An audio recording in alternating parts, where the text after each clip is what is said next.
आपने देखा कि पिछले दिनों भी, चाहे 26 जनवरी की बात हो, उसके बाद हो, ये जिस तरह से इस सिचुएशन को एक संवेदनहीनता से हैंडल किया गया है, इसके लिए पूरी की पूरी सरकार कटघरे में खड़ी है। सरकार आगे बढ़ना नहीं चाहती। अगर आप कह सकते हो कि आप इतने दिन के लिए कानून स्थगित कर सकते हो, तो आपको कौन रोक रहा है? सरकार को बड़ा दिल दिखाना चाहिए कि इन कानूनों को ये बिल्कुल खत्म कर दें, स्थगित कर दें। कोई समय नहीं था ऐसे कानून लाने का। ऐसा है, किसानों को भड़काने का कोई नहीं।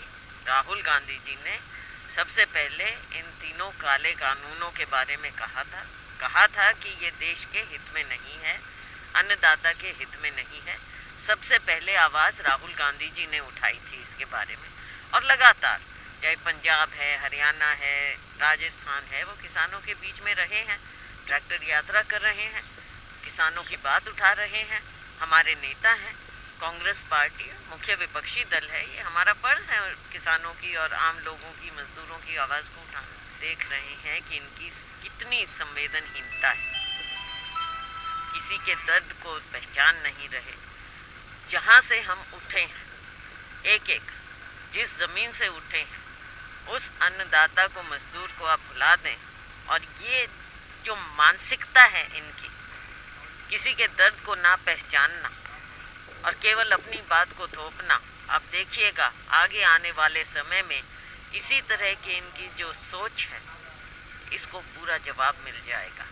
और कहीं ना कहीं उनकी सेहत, चाहे वहाँ पर हो या कहीं और पर जाकर जो उनकी सेहत बिगड़ती है, उनकी जान जाती है, आप उस बात को समझ नहीं रहे और इस तरह की बातें आप करते हैं।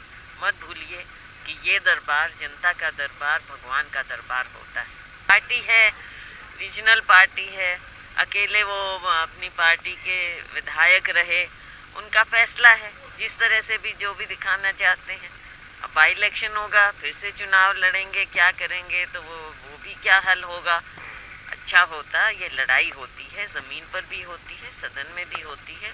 लोगों ने जहाँ पर भेजा वहाँ पर उनकी उम्मीदों पर खरा उतरना होता है, लोगों की आवाज़ को उठाना होता है। अब बात केवल इस्तीफे की नहीं है, बात ये है कि जब ये कानून बने या अध्यादेश आए, तब आप कहाँ खड़े थे?